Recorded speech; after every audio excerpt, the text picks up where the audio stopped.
तो दोस्तों, सास और बहू के बीच में डिसएग्रीमेंट्स, आर्ग्यूमेंट्स और तू महमे तो बहुत ही सालों से, सदियों से चलते आ रहे हैं। पर ये तू महमे कभी कभी बहुत ज़्यादा बड़े महायुद्ध का भी रूप ले लेते हैं। तो दोस्तों, इस वीडियो में हम जानेंगे कि क्या आप टिप्स अपना सकते हैं कि आप अच्छी सास बन पाए और आप अच्छी बहू बन पाए। तो दोस्तों, मेरा नाम है गुरप्रीत सिंह, मैं हूं एक लाइफ कोच। चलिए इस वीडियो को शुरू करते हैं। तो दोस्तों, अच्छी बहू या डॉटर इन लॉ बनने के लिए इस वीडियो पर बने रहिए, वीडियो देखते रहिए। और अगर आप टिप्स चाहते हैं अच्छी सास बनने के बारे में तो स्क्रीन पे दी गए टाइम को स्किप करके वहां पर आप पहुंच सकते हैं।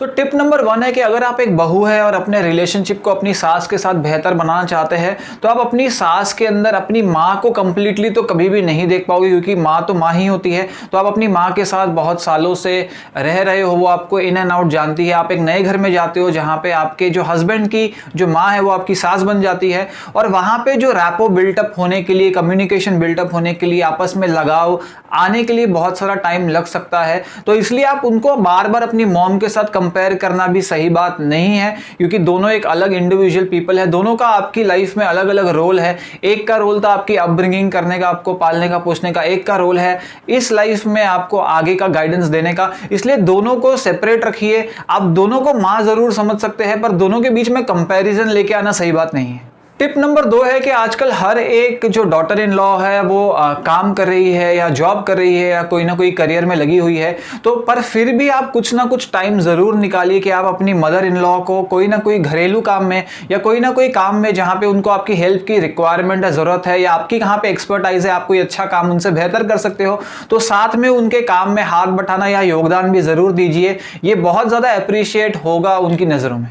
तीसरी टिप ये है कि अगर आपके बच्चे ऑलरेडी हो चुके हैं तो आप अपने इन लॉज को फ्रीडम दीजिए कि वो आपके बच्चों को नए नए एक्सपीरियंस दिलवा सके, उनके साथ खेल कूद सके, उनके साथ टाइम स्पेंड कर सके। वो आपके जरूर बच्चे हैं पर वो उनके भी ग्रैंड डॉटर्स या ग्रैंड सन्स है, तो उनको भी टाइम जरूर स्पेंड करने दीजिए अपने बच्चों के साथ में। अगली टिप है अच्छी बहू बनने के राह पर ये है कि हो सकता है कि आपके इन लॉज की तरफ से, आपकी जो सास की तरफ से या आपके ससुर की तरफ से आपको बहुत सारे रेगुलरली एडवाइस या सजेशंस आते रहते हो, और हो सकता है कुछ आप इंप्लीमेंट कर पाए, कुछ आप ना इंप्लीमेंट कर पाए, पर उनको सुनना बहुत ज्यादा जरूरी है। क्योंकि चाहे आप बहुत ज्यादा पढ़े लिखे हो या आप कॉर्पोरेट वर्ल्ड में हो और आपके सास या आपके ससुर हो सकता है ज्यादा एजुकेटेड ना हो, पर उन्होंने फिर भी आपसे ज्यादा दुनिया देखी है, उन्होंने ज्यादा लोगों के साथ व्यवहार किया है। तो हो सकता है कि जो उनके सजेशंस है, एडवाइसेस है, आपको आउटडेटेड लगते हो, पर सुनना बहुत ज्यादा जरूरी है। फिर आप एनालाइज कर सकते हो कि इस सिनेरियो में क्या आपको उनकी एडवाइस को लेना चाहिए, अप्लाई करना चाहिए या नहीं, पर बिल्कुल भी उनकी एडवाइस को जरूर सुने। अगली टिप ये है कि अपने हस्बैंड की जो भी अच्छाइयाँ हैं या बुराइयाँ हैं या उसके अंदर जो भी कमियां हैं, या आपको कभी भी उसकी तरफ अगर किसी चीज़ पे गुस्सा आ रहा है, तो ये आपका और आपके हस्बैंड का मामला है। इसके बीच में उनके पेरेंट्स को मत लेके आइए, या पेरेंट्स को मत बताइए कि आपने अपब्रिंगिंग अच्छे से नहीं की, या पेरेंट्स को मत बोलिए कि आपका बेटा ऐसा कर रहा है।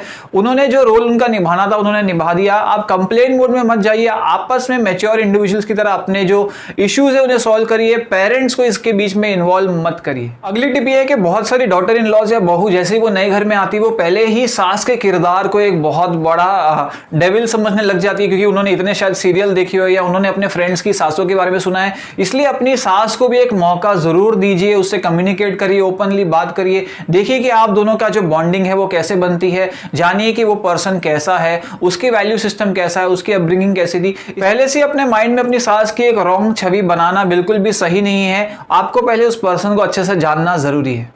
अगली टिप बहुओं के लिए ये है कि हर एक रिलेशनशिप में रिस्पेक्ट बहुत ज़्यादा ज़रूरी है। आप रिस्पेक्ट दोगे, आपको रिस्पेक्ट वापस मिलेगी। इसलिए आपकी जो सास है, आपकी मदर इन लॉ हो, उनके साथ रिस्पेक्टफुली बात करिए, पोलाइटली बात करिए, ऊंची आवाज़ में मत बात करिए, एरोगेंटली मत बात करिए। रिस्पेक्ट का माहौल बना के रखिए, वहाँ से भी आपको रिस्पेक्ट आनी चाहिए, आपको भी उनको रिस्पेक्ट देनी है, पर आपको रिस्पेक्टली जो भी चीज़ है वो कम्युनिकेट करनी है अपनी मदर इन लॉ की तरफ। अगली टिप बहुओं के लिए ये है कि आप जैसे अपनी मॉम को प्यार करते हो, उन्हें अफेक्शन देते हो, उन्हें केयर देते हो, उनके बारे में सोचते हो, उनके बारे में अच्छा सोचते हो, उन्हें उनके स्पेशल डेज पे गिफ्ट देते हो, वैसे ही आपकी जो मदर इन लॉ है, जिसको आप मदर कंसीडर करते हो इस घर में, तो उसको आपको अफेक्शन देना, प्यार जताना, अपने दिल से उस पर्सन को थैंकफुल होना, ग्रेटिट्यूड दिखाना बहुत ज्यादा जरूरी है एक रिलेशनशिप को फ्लरिश करने के लिए। और आखिरी टिप बहुओं के लिए यह है कि अगर आपके बीच में जो भी आर्ग्यूमेंट्स होते हैं या डिसएग्रीमेंट्स होते हैं, या आप कोई चीज पे एक दूसरे की बात नहीं मान पा रहे हो, तो उस चीज को बैठ के अच्छे से बात की जाए।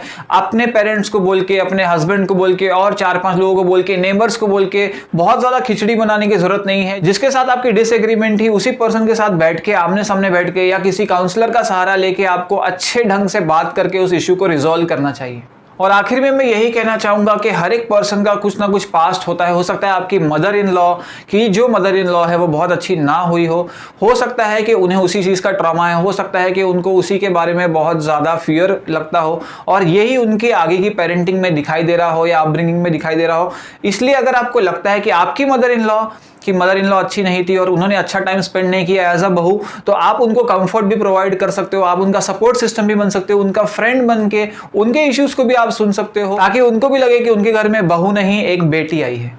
तो ये थे कुछ टिप्स अच्छे बहू बनने के। तो अब हम आते हैं कि आप अच्छी सास या मदर इन लॉ कैसे बन सकते हैं। तो टिप नंबर 1 है सासों के लिए या मदर इन लॉज के लिए कि आपका जो रोल था आपके बेटे की लाइफ में वो लिमिटेड रोल था या लिमिटेड रोल है। आपने भी तो जब भी आपका बेटा पैदा हुआ होगा तो आपने उसी टाइम से उसके फ्यूचर के बारे में प्लानिंग स्टार्ट कर ली थी कि इसको ये स्कूल में हम पढ़ाएंगे, उसकी एजुकेशन होगी, फिर उसकी शादी कराएंगे। तो आप भी तो यही चाहते थे कि आपके बेटे की लाइफ की जर्नी में कंपेनियन बनने के लिए कोई ना कोई पर्सन आए और आप ही उस पर्सन को लेके आए, आपने अप्रूव किया और आपको वही चीज अब प्रॉब्लमेटिक कर रही है। तो इसलिए अपने आप से पूछिए जो आप चाहते थे वो आपने अचीव कर लिया। इसलिए अपनी डॉटर इन लॉ को, अपनी बहू को अपना रोल निभाने दीजिए जिसके लिए आपने ही चुना है। अगली टिप ये है कि आपकी बहू अपना घर छोड़कर आई है, जिस घर में वो 20 साल से 25 साल से रह रही थी, अपने पेरेंट्स को, अपने घर वालों को, सबको छोड़ के आपके यहाँ पर आई है। तो उसको कंफर्ट प्रोवाइड करना, उसे एक्सेप्टेंस प्रोवाइड करना, ये भी आपकी रिस्पॉन्सिबिलिटी। इसलिए जितना हो सके आप भी पोलाइटली बात करिए, उतना ही प्यार से बात करिए, अफेक्शन केयर के साथ बात करिए, ताकि आपकी जो डॉटर इन लॉ है, बहू को ये ना लगे कि वो एक अनजान घर में आ गई है और उसकी आपके साथ बॉन्डिंग और ज्यादा अच्छी से बन सके। अगली टिप ये है कि अपने बेटे और अपनी बहू के झगड़े में बिल्कुल भी मत पड़िए। पहले तो इन दोनों को आपको अप्रोच ही नहीं करना चाहिए। अगर ये आपको अप्रोच करते तो उन्हें स्ट्रेट अवे कह दीजिए कि आप दोनों मैच्योर इंडिविजुअल्स हो, आप दोनों एडल्ट हो, अपना झगड़ा अपने आप ही आप संभाल लो। क्योंकि आप जब इसके अंदर पड़ोगे तो आपका बेटा एक्सपेक्ट करेगा कि आप उनकी साइड लो, या बहू एक्सपेक्ट करेगी कि मेरी साइड क्यों नहीं ली क्योंकि शायद मैं बाहर से आई हूं। इसलिए आप ऐसे साइड्स लेने के बीच में आप खुद फंस के रह जाओगे। दूर रखिए इन सब फाइट से अपने आप को, उन दोनों को अपने आप ही अपना झगड़ा रिजॉल्व करने दीजिए या किसी प्रोफेशनल की हेल्प लीजिए। अगली टिप ये है कि अपनी बहू की तरफ दोस्ती का हाथ बढ़ाइए, वहां से भी वही होगा। इसलिए रिस्पेक्ट दीजिए, दोस्ती के साथ साथ में रहिए, साथ में कुछ ना कुछ करिए, एंजॉयमेंट करिए। साथ में आप मूवी देखने जा सकते हो अपनी बहू के साथ में, शॉपिंग करने जा सकते हो, कोई ना कोई नए क्लोथ्स खरीदने जा सकते हो, आपस में कोई गेम्स खेल सकते हो, एक्टिविटीज में रह सकते हो। इसलिए अपनी बहू को अपने बहुत सारी एक्टिविटीज का पार्ट बना लीजिए, अपना फ्रेंड बना लीजिए, अपना कंपेनियन बना लीजिए, अपनी बेटी बना लीजिए।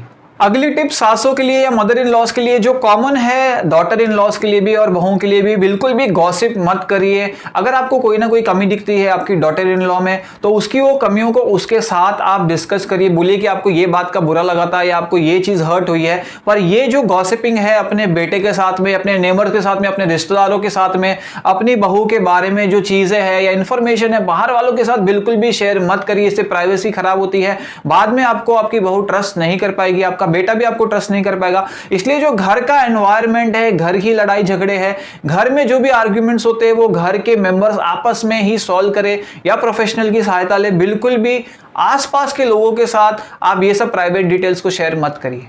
अगली टिप ये है कि जब आपके पोता पोती होते हैं तो उनके पेरेंट्स को या आपकी बहू को और बेटों को उनकी परवरिश करने दीजिए। हो सकता है कि वो कुछ अलग ढंग से उनकी परवरिश करने चाह रहे हो। आप अपनी जो भी आपकी सजेशंस है आप उनको जरूर दे सकते हो, पर हो सकता है कि आपकी सारी सजेशंस मानी नहीं जाए। इसलिए रिस्पेक्ट करिए कि जिस तरह से भी वो अपने बच्चों को आगे रेस करना चाहते हैं आप उन्हें उनको पूरी फ्रीडम दीजिए, क्योंकि आपको भी शायद वो फ्रीडम दी गई थी या शायद देनी भी जानी चाहिए थी। तो आखिर में मैं यही कहूंगा मदर इन लॉज या सासों के लिए कि अगर आपकी जो सास थी वो बहुत ज़्यादा अच्छी नहीं थी या उसने आपको बहुत टॉर्चर किया या आपको बहुत परेशान किया, तो यही ये मौका है अपनी बहू के साथ बेटी जैसा व्यवहार करके इस चीज़ को आगे नहीं बढ़ाने का। तो जो आपके साथ हुआ वो बहुत ही ज़्यादा दुखद है, पर इसका मतलब ये नहीं है कि आपके साथ जो हुआ या टॉर्चर हुआ वही आप अपनी बहू तक आगे पहुँचा के अच्छा फील करते रहो। तो दोस्तों सास और बहू दोनों बहुत अच्छे फ्रेंड बनकर रह सकते हैं, बहुत ज़्यादा ब्यूटीफुली रह सकते हैं, एक दूसरे के साथ, एक दूसरे के कंपेनियन बन के, एक दूसरे के सहारा बन के, एक दूसरे के लिए हेल्प बन के, एक दूसरे के फ्रेंड्स बनकर रह सकते हैं। पर इसके लिए आपको इनिशिएटिव लेना बहुत ज़्यादा ज़रूरी है। आपको कुछ ना कुछ टिप्स को फॉलो करना चाहिए ताकि आप एक सुखद रिलेशनशिप बिता सके अपनी सास के साथ या अपनी बहू के साथ। तो दोस्तों ये वीडियो था इतना ही। अगर आपको वीडियो पसंद आया लाइक करिए, कमेंट करिए, शेयर करिए, सब्सक्राइब करिए चैनल को और देखते रहिए लाइफ कोच।